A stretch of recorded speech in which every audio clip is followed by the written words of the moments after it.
오늘 우리가 지향해야 될 방향이 있습니다. 그게 무엇입니까? 우리가 지향해야 될 방향, 교회가 지향해야 될 그 방향은 바로 새로운 자아입니다. 새로운 사람입니다. 새 사람, 새로운 자, 이것이 우리 인생이 지향해야 될 방향입니다. 그렇게 되면 저와 여러분은 완전히 승리하게 됩니다. 승리하도록 부름받았죠. 교회가 승리하도록 부름받았습니다. 여러분 가정이 승리하도록 부름받았습니다. 저와 여러분 개인이 승리하도록 부름받았습니다. 그러면 뭘 지향해야 됩니까? 바로 새로운 자아입니다.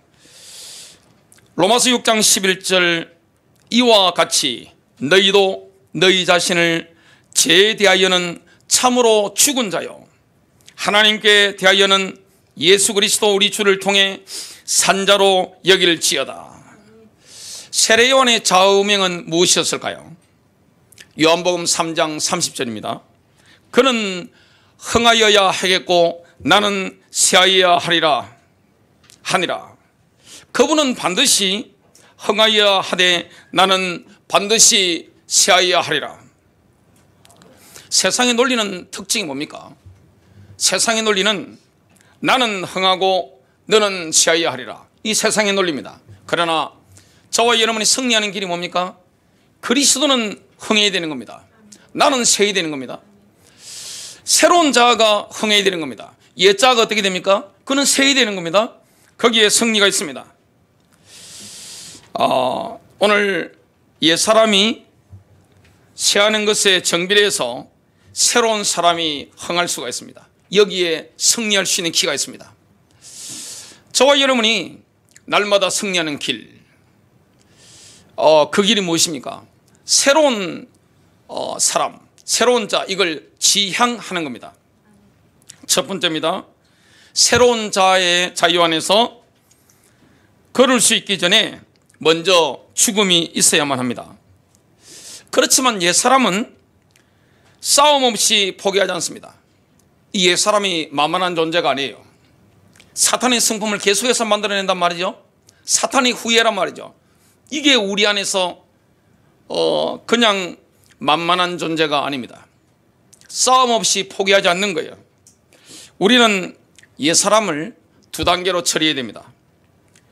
우리는 우리 옛사람이 예수님과 함께 십자가에 못 박혔다는 사실을 믿어야 합니다. 그것이 로마서 6장 6절이죠. 또한 나 자신을 예수 그리스도 안에서 하나님께 산자로 여기게 됩니다. 로마서 6장 11절입니다. 우리는 죄에 대해서 죽었습니다. 또한 예수 그리스도의 연합을 통해 하나님을 위해 살아 있습니다. 이걸 우리가 믿고 생각해야 되는 겁니다. 그건 영원한 진실입니다. 하지만 우리는 그 과정을 날마다 삶 속에서 드러내야 됩니다. 로마서 6장 11절과 12절입니다. 그러므로 너희는 죄가 너희의 죽을 몸 안에서 군림하지 못하게 하여 몸의 정욕 안에서 죄에게 순종하지 말고 또한 너희 지체를 불의의 도구로 죄에게 내주지 말며 오직 너희 자신을 죽은 자들로부터 살아난 자로서 하나님께 드리고 너희 지체를 의의 도구로 하나님께 드리라. 우리는 옛사람의 요구를 계속해서 거부해야 됩니다. 옛사람이 자꾸만 요구한단 말이죠. 올라오는 거, 육신이 올라오는 거, 이걸 거부해야 됩니다. 누가복음 9장 23절입니다. 아무든지 나를 따라오려거든 자기를 부인하고 날마다 제 십자가를 지고 나를 따를 것이니라. 옛사람이 통제하려고 할 때마다 우리는 뭐라고 해야 됩니까? 노라고 해야 됩니다. 신앙생활이 굉장히 쉬운 겁니다. 근데 어떻게 보면 이 원리를 모르면 신앙생활만큼 힘든 게 없어요. 어떤 교회를 수십 년 동안 다니신 장로님이 저한테 고백을 하시더라고요. 목사님, 예수 믿는 게 너무 쉬우면서 너무 어렵습니다 하는 거예요. 왜 그렇습니까? 그러니까 돈 버는 거는 쉽게 하겠대요. 왜냐? 돈 버는 길이 보이니까. 근데 예수 믿으려고 하면 올라오는 육신, 나의 육체, 사탄의 성품을 만들어내는 이 죄를 끊임없이 재생산하는 이걸 부인해야 되는데 이게 너무 어렵다는 거예요. 어떨 때 가서 두들겨 패고 싶을 때가 있잖아요. 제가 그분을 붙잡아 몸패도록 잡았거든요. 안 됩니다. 참으세요. 그게 힘들 수 있단 말이죠. 사람이 자꾸만 올라온단 말이죠. 이걸 놓으라고 해야 됩니다. 사람이 올라와서 나를 통제하려고 한단 말이죠. 그 통제당하면 어떻게 됩니까? 흑화되는 겁니다. 굉장히 어두워지는 거예요. 이걸 내가 뭐합니까? 아니야 그래야 됩니다. 딱 잘라버려야 됩니다. 그게 승리의 지름길입니다. 우리는 성령님께서 우리를 통제하시도록 허용해야 됩니다. 새로운 자아가 나를 통제하도록 우리가 허용해야 되죠. 새로운 자는 순종에 의해서 활동합니다. 성령님께서 말씀하실 때마다 아멘, 예 그래야 됩니다. 순종하는 겁니다. 사람의 본능은 무엇입니까? 그 여기입니다. 내 마음대로 할 거야. 얼마나 고집스러운지 모릅니다. 그럼 내가 자꾸 어두워지는 거예요. 새로운 자아로 인도받으면 어떻게 됩니까? 밝아집니다. 맑아지는 거예요. 빛나는 존재가 되는 거예요.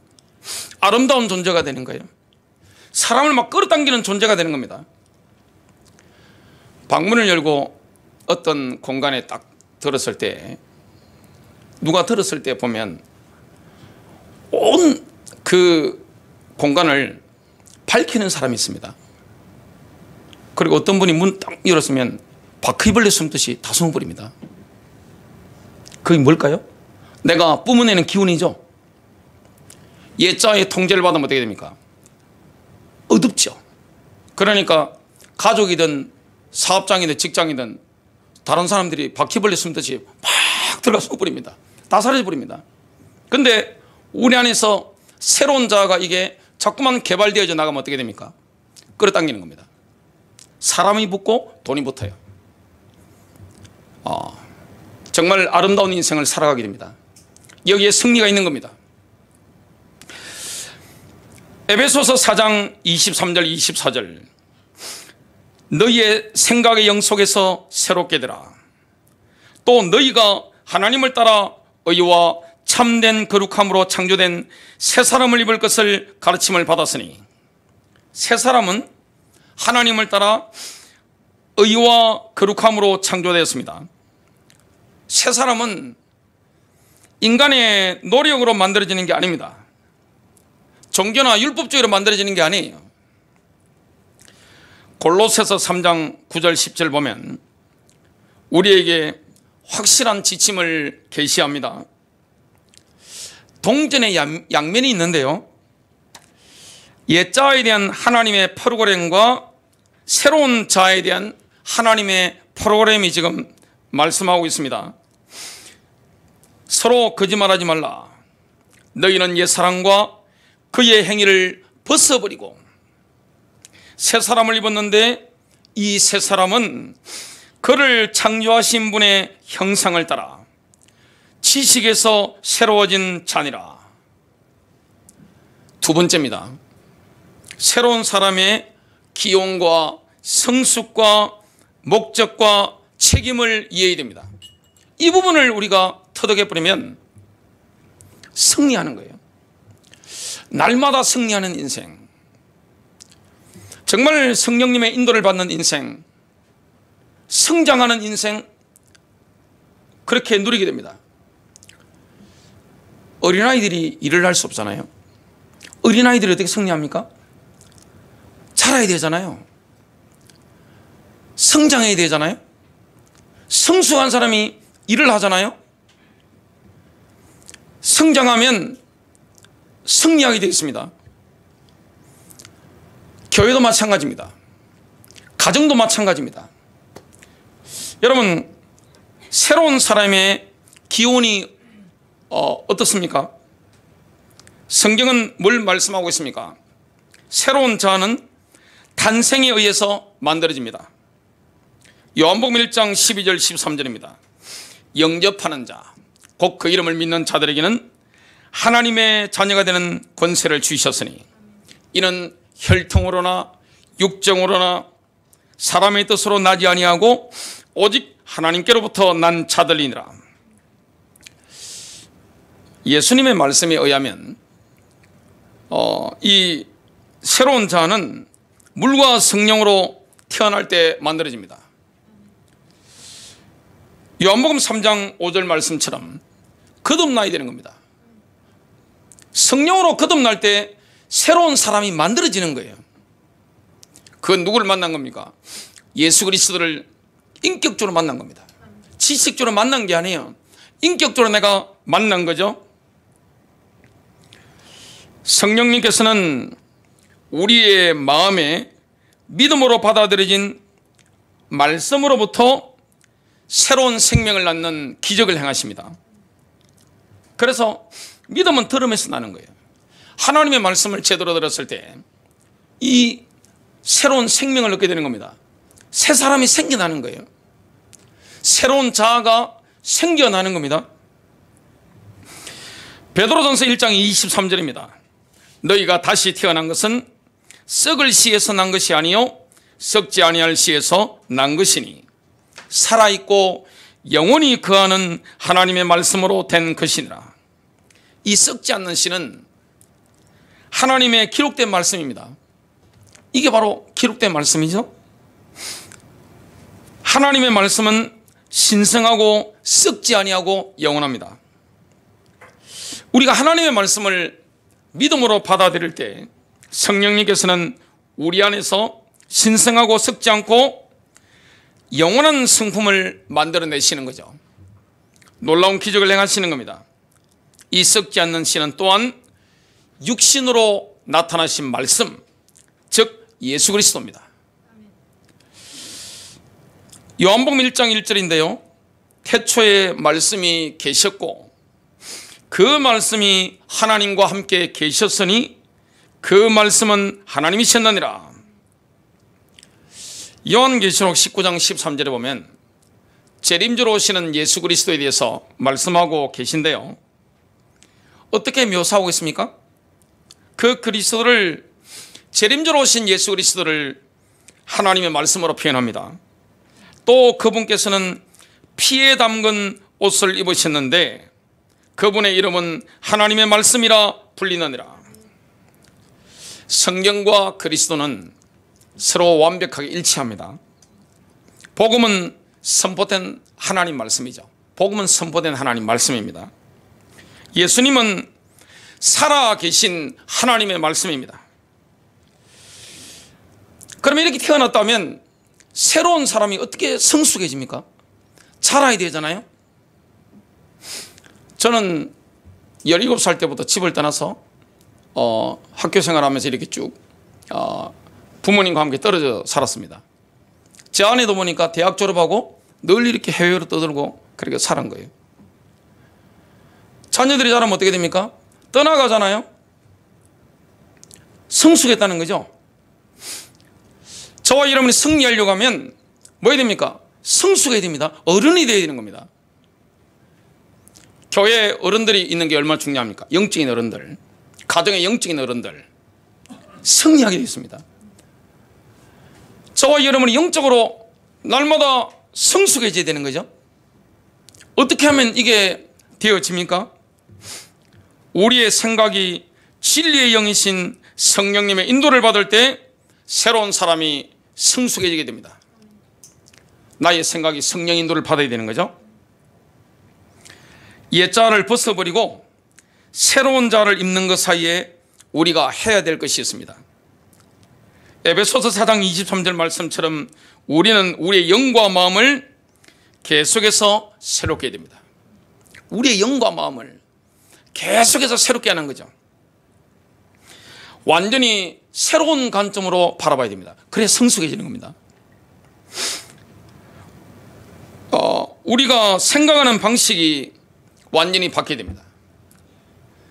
생각하는 방식 자체가 바뀌어야 되는 거죠. 가치관이 바뀌어야 되는 거죠. 프레임이 바뀌는 겁니다.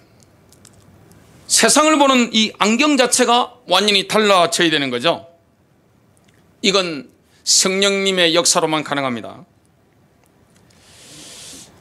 너무나 놀라운 거죠. 성령님의 역사라는 것은. 전에는 우리의 생각이 사탄의 속임수에 지배를 받았습니다. 이 사람이 자꾸 올라올 때, 육신이 올라올 때 내가 썩는단 말이죠. 그게 지배를 받는단 말이죠. 그러면 흑화되면서 사람이 이상해지는 거예요. 와, 사람이 이렇게 악해질 수 있을까? 인간 그리스도인들 속에는 두 자아가 있단 말이죠. 이전에 도간이라는 영화가 있었습니다.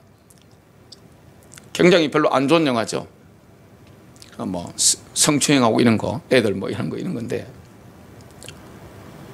그게 장광이라는 배우가 너무 연기를 잘했는데, 그분이 서울의 온누리교회 집사님이시더라고요. 그래서 대중들에게 영화를 이렇게 보여주기 전에 그 당사자들이 먼저 보시잖아요. 그래서 이 장광 씨가 부인 모시고 가서 이렇게 열심히 연기한 걸 보여주는데, 그 사모님이 같이 이렇게 영화를 막 보시다가 영화 딱 끝났습니다. 남편을 못 보겠더래요. 왜냐, 그 장광 씨가 한 연기가 빌런으로 나오거든요. 굉장히 나쁜 놈으로 나온단 말이에요. 악인으로. 그 인터뷰한 걸 제가 읽어봤는데, 나쁜 새끼 하면서 막 사모님 막 원래 연기를 너무 잘했는데, 장광 씨가 빌런 역할을 너무너무 잘해가지고, 근데 사람이 연기를 하려면 그 속에 있는 끌어낸 거잖아요. 없는 걸 못 만들어내니까. 근데 이거는 만들어내는데, 예수님 같은 이런 아름다운 연기는 전 세계 배우들 가운데 그걸 끌어낼 수 있는 사람 몇 명 될까요? 예수님처럼 선하고, 예수님처럼 맑고, 아름답고, 정말 인류애가 넘치는 그런 예수님의 그 모습을 사도 바울이나 사도 요한 같은 그 성자급의 인물들을 이렇게 표현할 수 있는 배우가 얼마나 있을까요? 나쁜 놈 연기는 우리나라 사람들도 너무너무 잘합니다. 할리우드 배우들 너무너무 잘하잖아요. 근데 뭐는 못하죠? 예수님같이 너무너무 아름다운, 이거는 못 만들어내는 겁니다. 볼 기회가 잘 없죠. 이게 너무나 중요한 거죠. 우리의 생각이 전에는 사탄의 속임수에 지배를 당했습니다. 그런데 이제는 우리의 생각을 진리의 영이신 성령님께 접하게 해야 됩니다. 성령님의 지배를 받아야 되는 거죠. 우리의 생각, 마음이요. 새로운 사람이 성숙해지려면 이 세상 기준을 따르지 말아야 됩니다. 가치관이 달라야 되는 거죠. 마음을 새롭게 함으로 우리 자신을 계속해서 변화시키게 됩니다. 로마서 12장 2절입니다. 너희는 이 세상에 동화되지 말고. 세상에 동화되어 버리면 성숙하는 것은 불가능한 겁니다. 세상과 일치되는 프레임을 가지고 있으면 성숙해질 수가 없는 거예요. 오직 너희 생각을 새롭게 함으로 변화를 받아 하나님의 그 선하시고 받으실 만하며 완전하신 뜻이 무엇인지 입증하도록 하라. 하나님은 저와 여러분에게 지혜와 계시형을 부어주십니다. 성령님을 우리에게 부어주신단 말이죠. 에베소서 1장 18절 19절을 주이시 뉴 테스터먼트로 한번 읽어보겠습니다. 나는 그분께서 여러분의 마음의 눈을 밝혀주셔서 여러분을 부르신 소망이 무엇이며 또 그분께서 자기 백성에게 약속하신 유업의 영광이 얼마나 풍성한지 여러분이 알게 되기를 기도합니다. 하나님께서 지혜와 계시형을 주시면 우리는 새로운 사람 안에서 우리를 향한 하나님의 부르심을 명확하게 볼 수가 있는 겁니다. 그 일을 성령님께서는 뭘 통해 하십니까? 성경의 거울을 사용하셔서 그 일을 하게 하시는 겁니다. 그래서 날마다 새로운 사람이 성숙해지려고 하면 뭘 들여다봐야 됩니까? 성경의 거울을 들여다봐야 됩니다. 다른 방법 없습니다. 자라가야 된단 말이죠. 성숙해져야 됩니다. 그러면 승리하는데 성경의 거울, 이걸 늘 들여다봐야 됩니다. 그러면 성경의 거울을 들여다보면 뭐가 바뀝니까? 내 생각이 바뀌어버리는 거예요. 내 마음이 바뀌어버리는 거예요. 가치관이 바뀌는 거예요. 세계관이 바뀌는 겁니다. 프레임이 바뀌는 겁니다. 야고보서 1장 25절입니다. 누구든지 자유롭게 하는 완전한 법을 들여다보며 그 안에 거하는 자는 듣고 잊어버리는 자가 아니요 그 일을 행하는 자니 이 사람은 자기가 행하는 일에서 복을 받으리라. 거울을 들여다보면 내가 뭔가 잘못됐고 잘못 생각하고 이게 보입니다. 그럼 고치는 거죠. 말씀의 거울은 우리에게 두 가지 자아를 함께 보여줍니다. 우리에게 이게 딱 있단 말이죠. 말씀의 거울은 옛자의 부패와 불완전함을 비춰줍니다. 또한 말씀의 거울은 새로운 자의 거룩함과 완전함을 비춰줍니다. 너무나 어두운 게 있는 반면에 예수님 같은 게 있는 겁니다. 천사와 사탄이 같이 있는 거예요. 그런데 이쪽으로 자꾸 우리가 삶의 방향을 맞춰야 됩니다. 그럼 자유해지는 겁니다. 그럼 성숙해지는 거예요. 내 인생 승리가 따라오는 겁니다. 교회가 승리가 따라오는 겁니다. 고린도후서 3장 18절입니다. 그러나 우리는 다 가리지 않은 얼굴로 거울을 보는 것 같이 주의 영광을 바라보며 같은 형상으로 변화되어 영광에서 영광에 이르렀나니 이것은 곧 주의 영으로 말미암은 것이니라. 말씀의 거울을 들여다보면요 그리스도의 영광을 보게 됩니다. 내게 비치는 거예요. 나도 빛나는 사람이 되는 겁니다. 그러면 이 새로운 자아를 향한 하나님의 목적은 뭘까요? 하나님께서 새로운 사람을 창조하신 목적이 있습니다. 새로운 사람을 위한 하나님의 계획이 있습니다. 새로운 사람을 위한 하나님의 프로그램이 있습니다. 에베소서 1장 11절입니다. 모든 것을 자신이 뜻하신 계획대로 이루신 분의 목적에 따라 우리가 예정되어 또한 그분 안에서 상속유업을 얻었으니, 하나님께서 우리를 부르실 때 하나님께서는 우리를 아셨고 미리 선택하셨고 예정하신 겁니다. 내가 어떤 사람이 될 것인지 주님은 예정해 놓으신 거예요. 주님 우리를 아셨던 거예요. 내가 어떤 사람이 될지 주님은 예정하신 거예요. 저는 배속에서 교회를 안 다녔습니다. 그리고 중3 때까지는 교회 한 번도 가본 적이 없어요. 제 여동생들은 옆에 동네 교회를 가더라고요. 언제 가느냐? 성탄절 때 교회에서 뭘 선물 주고 맛있는 거 줄 때. 그럼 제가 동생들한테 그랬습니다. 거지냐? 받아먹게? 이런 이야기를 했습니다. 교회에 대해서는 아예 그냥 저는 신경도 안 쓰고 하나님 계신 걸 전혀 몰랐기 때문에 왜 그렇게 예수 믿는 사람을 싫어하는지 모르겠어요. 그렇기 때문에 제 주변에 교회 다니는 친구들이 중학교에 있었는데도 불구하고 한 사람도 저보고 교회 가자고 하는 사람 없었습니다. 예수 믿으라 한 명도 없었습니다. 왜냐? 워낙 싫어했기 때문에. 그런데 주님이 저를 변화시킨 거예요. 저를 찾아오신 거예요. 제가 어떤 사람이 될지 주님은 예정해 놓으신 거예요. 얼마나 아름다운 계획입니까? 너무나 감격스러운 거 아닙니까? 하나님이 그렇게 하신 거예요. 또한 하나님께서는 항상 뜻하신 계획을 성취하실 때까지는 절대 포기하지 않습니다. 하나님이 우리를 향한 목적과 계획이 있단 말이죠. 어떤 사람을 만들어야 되겠다. 그때까지 주님은 포기하지 않는 거예요. 죄와 사탄이 우리를 향한 하나님의 뜻을 막을 수 없는 거예요. 우리가 살다 보면 죄를 지을 수 있죠. 마귀의 미혹에 현혹될 수 있습니다. 그런데 그게 하나님의 뜻, 하나님의 계획, 하나님의 목적 못 막았습니다. 그래서 신자가 죄를 지으면 고통이 많죠. 징계가 있죠. 버린 자식은 징계가 없습니다. 하나님 아버지께서는 사랑하는 아들을 뭐합니까? 매를 대시죠. 그래서 회개하도록 이끌어 가시는 것을 우리가 보게 됩니다. 너무나 감사한 거죠. 하나님께서는 하나님의 모양을 따라 인간을 창조하신 다음에 안식하셨습니다.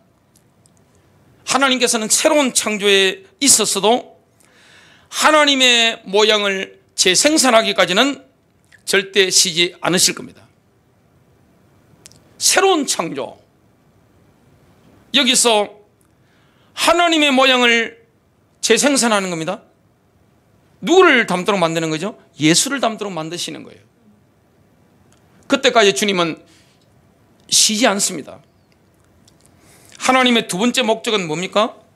인간이 하나님을 대신해서 권세를 행사하는 겁니다. 신자가 됐다는 것은 뭡니까? 내가 성도가 됐다는 것은 무엇을 뜻합니까? 루시퍼가 타락했을 때 누구를 창조했습니까? 인간이에요. 인간의 궁극적인 운명이 무엇입니까? 바로 루시퍼의 그 대안으로 창조된 겁니다. 얼마나 존귀한 존재입니까? 성경은 명확하게 말씀하고 있는데 너무나 엄청나서 일반 사람들이 믿기 힘들 뿐입니다. 주님은 우리를 뭘로 만드시길 원하는 겁니까? 예수님처럼 만들기를 원하는 거예요. 예수님을 가장 닮은 사람, 인격 가운데서도 예수 그리스도를 닮은 사람,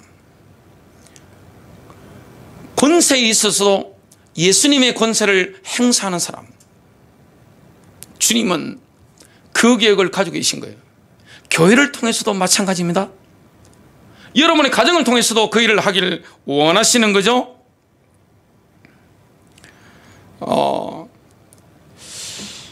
인간의 죄가 하나님의 이러한 계획을 좌절시켰죠. 인간 안에 있는 하나님의 형상은 죄 때문에 더러워졌죠. 통치자였던 인간은 죄와 사탄의 노예가 되고 말았습니다. 비참해진 거죠. 또 이 새로운 자의 책임이 있습니다.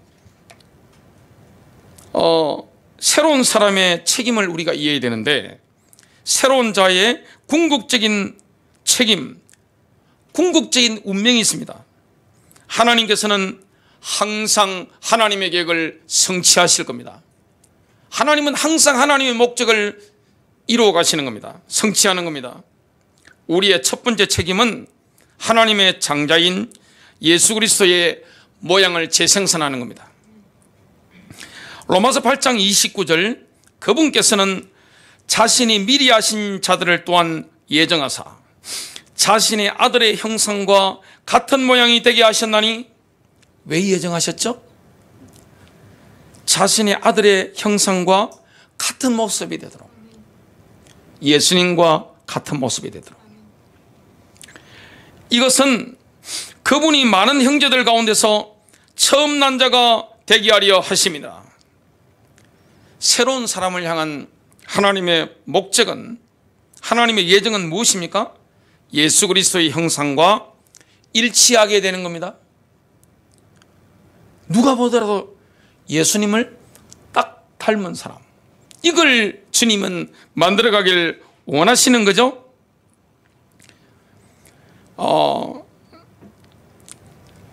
하나님의 자녀는 양자되는 영을 받았습니다. 그래서 하나님의 자녀가 하나님의 아들이신 예수 그리스도의 형제가 되는 것은 당연한 겁니다. 그래서 우리는 하나님을 아바, 아버지라고 부르게 됩니다. 예수 그리스도께서는 우리를 포함해서 많은 형제를 갖고 계신 겁니다. 그 형제들이 전부 예수 그리스도 때문에 구원을 받았기 때문에 당연히 예수 그리스도께서는 첫 태생이 되시는 겁니다. 영적으로 엄청난 이야기죠. 우리의 두 번째 책임은 뭡니까? 예수님 대신 예수 그리스도의 권세를 사용하여 모든 민족을 가르쳐 예수 그리스도의 제자를 만드는 거죠. 예수님은 부활하셔서 이런 말씀을 하셨습니다. 마태복음 28장 18절과 19절 20절, 하늘과 땅의 모든 권세를 내게 주셨으니 그러므로서 모든 민족을 제자로 삼아 아버지와 아들과 성령의 이름으로 세례를 베풀고 내가 너희에게 분부한 모든 것을 가르쳐 지키게 하라. 아버지와 아들과 성령의 이름으로 세례를 주라. 그 다음 행동이 뭡니까? 예수님께서 제자들에게 명령한 모든 것을 지키도록 그들을 가르치는 겁니다. 이 과정은, 이런 일들은 세상 끝날까지 계속되는 거죠. 마태복음 18장 20절 하반절, 볼지어다 내가 세상 끝날까지 너희와 항상 함께 있으리라 하시니라. 결론 맺습니다. 새로운 자아를 위한 이러한 목적은 어느 특정한 개인에 의해 완전히 성취될 수는 없는 겁니다. 그래서 성경을 보면 개인주의적으로 이런 걸 이루는 건 없어요. 다 뭡니까? 공동체입니다. 새로운 자아를 위한 이러한 목적은 그리스도의 몸인 교회를 통해서 성취됩니다. 여러분, 우리를 성장시키는 뭡니까? 갈등이잖아요. 여기 부모님들 계신데 부모 되게 키우는 건 누굽니까? 자녀잖아요. 자식의 모습을 보면서 나를 닮은 긍정적인 모습이 있고 나의 어두운 면을 자식이 가지고 있죠.